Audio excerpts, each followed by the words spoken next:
जय श्री कृष्णा, जय श्री राम, जय गौ माता, जय राधे श्याम। आप सावन का महीना है और इस समय हम बाबा धाम में बैजनाथ भगवान के चरणों में हर रोज एक दो वीडियो मैं आपके पास भेजता हूँ और आज भी मैं आपको निवेदन कर रहा हूँ। बहुत लोग बड़े चक्कर में पड़ते हैं, वो कहते हैं कि चंदन का त्रिपुंड लगाएं। मेरे पास फोन आते हैं या भस्म का त्रिपुंड लगाएं। तो हमारे ग्रंथ में दोनों त्रिपुंडों की बात कही गई है। चंदन के त्रिपुंड की भी बात कही गई है और भस्म के त्रिपुंड की भी बात कही गई है। मैं कुछ श्लोक बोल रहा हूँ। त्रिपुंडम कुरुते यस्तु भस्मना विधि पूर्वकम महापातक संगाते मुच्यते च उपपातक। यानी इसका अर्थ है जो भस्म द्वारा विधि पूर्वक त्रिपुंड धारण करता है वह ब्रह्म हत्या जैसे महापातकों से मुक्त हो जाता है, इतने बड़े अपराध से मुक्त हो जाता है भस्म के द्वारा यदि त्रिपुंड लगाया गया। तो अब अगली बात इसमें एक और बड़ी सुंदर कही गई है। इसमें वर्णन है कि चंदन में भस्म डालकर या भस्म में चंदन डाल करके आप त्रिपुंड लगाते हैं तो उसकी और ज्यादा महिमा का वर्णन किया है। अब मैं त्रिपुंड लगाता हूं, क्या करता हूं? पहले माथे पर मैं चंदन घिसता हूं और चंदन के बाद में फिर भस्म से त्रिपुंड, या पहले भस्म लगा करके उसके बाद फिर चंदन से त्रिपुंड। ऐसा होता है क्योंकि ये ग्रंथ बोलता है। क्या लिख रहा है? यही चंदनैश्य चंदनगे मिश्रम धार्यम भस्मई त्रिपुंड भस्मना विभूति भालो पर किंचनापि धार्यम सदानो यद संत बुद्धया। यानी इसका अर्थ है आचार्य जी कि विभूति का चंदन से या चंदन में विभूति का मिश्रण करके बनाए गए भाल पर यदि त्रिपुंड को कोई भी लगाता है, यदि वह मंद बुद्धि वाला भी होगा तो भी वो विद्वान हो जाएगा। माथे के विचार उसके इतने बढ़ जाएंगे।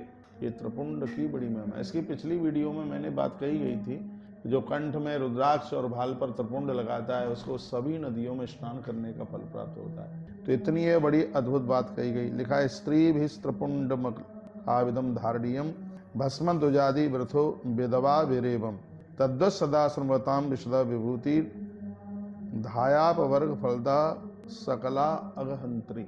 यानी इसका अर्थ है ब्रह्मचारिणी सदभा वैदव्य जिस नारी को पति नहीं है वह नारी स्त्री ब्राह्मण केस पर्यंत भस्म त्रिपुंड धारण करना चाहिए। ए बेटा, जिस समय माथे पर त्रिपुंड लगाया जाए तो जो ऊपर के जो केस हैं उससे स्पर्श होना चाहिए, तब ही इस त्रिपुंड की ज्यादा महिमा है। जिस समय आप ऐसे ही त्रिपुंड लगा रहे हैं तो जो आपका जो त्रिपुंड है वो यहाँ केसों को स्पर्श करना चाहिए, तब ही वो बढ़िया त्रिपुंड माना जाएगा।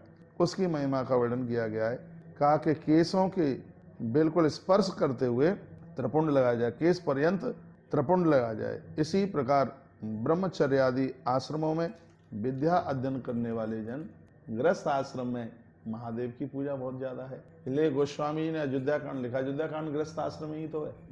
तो उसमें सबसे पहले गोस्वामी तुलसीदास जी ने आचार्य जी भगवान महादेव का आह्वान किया और उसमें कहा यश्यांग के च विवाद भूदर सुता देवा पगामस्तके भाले वाल विदुर गले च गरलम यशो ऋषि व्यालराट सोयम भूत विभूषण सुरवरा सर्वाधिपा सर्वदा सर्व सर्वगता शिव सनिवा श्री शंकर पात्मा। तो अयोध्या कांड के आरंभ में गोस्वामी तुलसीदास जी शंकर का आह्वान करते हैं।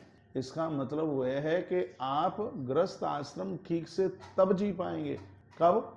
जैसे शंकर की जटाओं में गंगा है, आपकी जंजालों में भी शांति रूपी गंगा होनी चाहिए। शंकर के माथे पर चंद्रमाएं कितनी भी आपत्ति दिक्कत आ जाए, शीतलता के चंद्रमा को आप धारण करके रखें। महादेव के हाथ में त्रिशूल है, शूल तीन ही तो है, काम क्रोध और लोभ। इसको मुट्ठी में दबा करके रखिए। भगवान शिव के बिल्कुल चरण जंगा पर माँ भगवती का वास है, तो इसको एक स्त्री पुरुष से मन जोड़िए। इसका मतलब है कि आप बढ़िया सुखित जीवन जी लेंगे जब आप श्रद्धा को स्वीकार करेंगे। भगवान महादेव बड़े अद्भुत हैं।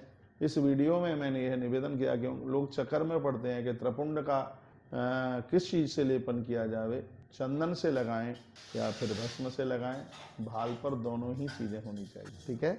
तो उसकी बड़ी महिमा मैंने आपको निवेदित की है।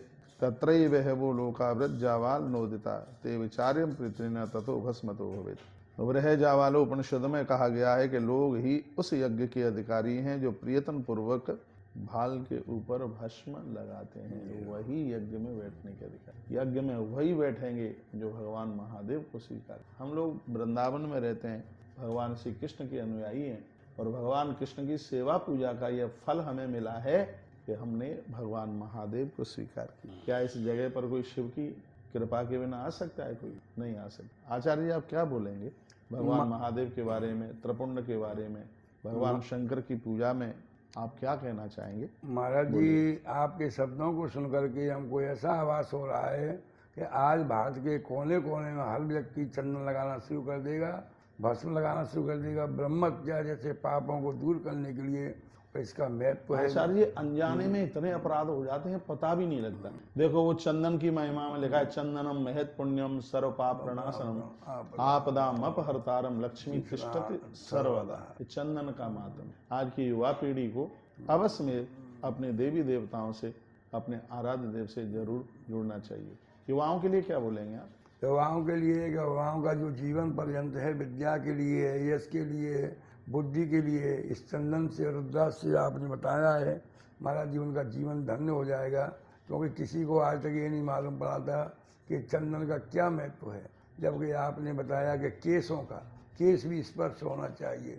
अगर केस स्पर्श हो गए तो जीवन जन्म जन्मांतरम भवेत पुण्यम, पूरा जीवन भी उनका पुण्यात्मा के रूप में और उनका जीवन आनंद में हो जाए। आचार्य जी बहुत बहुत धन्यवाद। इस YouTube के माध्यम से बहुत लोग सुन पा रहे हैं। 3 जगह शारीरिक संबंध बनाना बहुत ज्यादा अपराध है। एक रजस्वला नारी, एक कन्या जो कौमार धर्म का निर्वाह कर रही है, और एक विधवा नारी। समझदार व्यक्ति को इन तीनों से कभी शारीरिक संबंध बनाना ही नहीं चाहिए। शिव महापुराण में भगवान महादेव क्या कहते हैं? ये इतना बड़ा अपराध है। फिर कहा गया कि यदि ये गलती कोई कर चुका है, ऋतुमती नारी के साथ शारीरिक संबंध, या कन्या जो कौमार धर्म का निर्वाह कर रही है, या वैधव्य नारी, तो उसका एक ही प्रायश्चित है। तो क्या प्रायश्चित है? ग्रंथ में लिखा, जब तक जिंदा रहे तब तक माथे पर त्रिपुंड लगाना ना छोड़े। मैं श्लोक बोल रहा हूँ ना। तो वर्णन किया गया है, रजस्वलासु कन्यासु विधवासु च मैथुनम। स्पष्ट वर्णन है, विधवा नारी, रजस्वला कुमारी नारी और कुमारी कन्या। यदि त्रुटि हुई है, गलती हुई है, तो भाल पर त्रिपुंड लगाकर, मैं कहता हूं गलती नहीं हुई है तो भी भाल पर त्रिपुंड लगना चाहिए, चंदन तिलक लगना चाहिए। ये गलतियां पाप नहीं है, पाप का बाप है। लेकिन ये भगवान की बड़ी कृपा है कि परमात्मा ने प्रायश्चित बताया है। तो यहाँ कहा गया है कि वर्णन किया गया है कि शिवद्रव्यापहरणम शिव निंदा च कुत्रचित निंदा शिव भक्ता नाम प्रायश्चित शुद्धयति। किसी ने शंकर के भक्तों की निंदा की है, किसी ने भगवान शिव की निंदा की है, माता पिता की निंदा की है, तो इसके लिए एक त्रिपुंड और एक सूर्य और चंद्रमा का दर्शन, इस पाप से तब मुक्ति होगी। मैं अगला श्लोक बोल रहा हूँ, ये निंदत महेश्वरम त्रिगता मादार भूतम हरम, ये निंदत त्रिपुंड धारण करम दोषस तदर्शने तेवई शंकर सुकरा सुरखर्ष कोष्ठ कीटोपमा जाता एव भवंत पाप मास्तो नारका केवलम। कहा गया जो शिव भक्तों की निंदा करता है, जो त्रिपुंडधारी भगवान के भक्तों की निंदा करता है, माता पिता की निंदा करता है, शिव की निंदा करता है, नदियों की निंदा करता है, 1,00,000% वो लोग सूकर और कुकर बनते हैं। ये स्वयं भगवान कहते हैं। अब ये गलती हुई है तो इसका प्रायश्चित क्या है? तो कहा जाता है, ते दृष्ट्वा सस भास्करो निस दिने स्वप्नों पे नो केवलम पश्यन्तु श्रुत रुद्र सुक्त जपतो मुच्चैत तेनाद्रता तर्षम भाषणतो भवेद नरकम निस्तार वानास्तितम ये भस्माद विधारणम ही पुरुषम निंदति मंदाति ही ते। इसका मतलब रुद्र सूक्त के जो 16 मंत्र है, नमस्ते रुद्र मन्यवतो थके नमः, जिससे महारुद्राभिषेक होता है, उस मंत्रों के द्वारा भगवान शंकर का अभिषेक करने से, सूर्य और चंद्रमा का दर्शन करने से और माथे पर त्रिपुंड लगाने से इस अपराध का प्रायश्चित हो गया। कितनी सुंदर बात कही गई है। जितने भी आप इंस्टाग्राम पर सुन रहे हैं, फेसबुक पर सुन रहे हैं, और जितने भी आप यूट्यूब पर सुन रहे हैं, तो इस अपराध से बचने के लिए ये वीडियो हमने आपके पास तक भेजी है। देखिए, इसका मतलब ये नहीं है कि हम अपराध करें और त्रिपुंड धारण कर लें कि पाप जल जाएंगे। नहीं, अनविज्ञता में, अनजान में जो अपराध हुए हैं उनके लिए समाधान है। हमें और आपको कभी भूल करके भी ये अपराध नहीं करना चाहिए। हम किसी देवी देवता की निंदा ना करें, ना हरि की निंदा करें और ना हर की निंदा करें। गोस्वामी जी ने एक बड़ी सुंदर चौपाई डाली है, जो हरि हर की निंदा करता है उसे गाय मारने का पाप लगता है। प्रमाण, हरि हर निंदा, अरे करना तो बहुत ज्यादा है। यदि हरि हर की निंदा सुन भी लोगे तो गैया मारने का पाप लग जाएगा। हरि हर निंदा सुन ही जो काना होय पाप गौ घात समाना। गाय को मारने के बराबर पाप लग जाता है। इसलिए मैं सभी भगवत प्रभु प्रेमी जनों को कहना चाहूँगा, आप और हम अपने संस्कारों के साथ सनातनी जो पद्धति है उसके साथ जीवन जिएंगे तो जिंदगी जीने में बहुत आनंद आएगा। आचार्य जी, आपका बहुत बहुत धन्यवाद, इस कार्यक्रम से आप जुड़े हैं और सावन के महीने में ये संदेश पूरे जगत के लिए जा रहा है।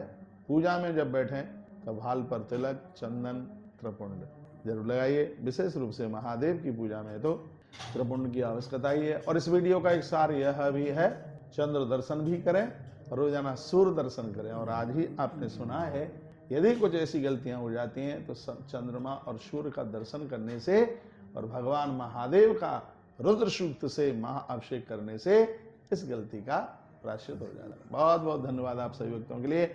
ऐसे ही हमारे साथ जुड़े रहिए और नई नई अपडेट प्राप्त करते रहिए। कार्यक्रम कैसा लगा आप अपने हृदय की भावना जरूर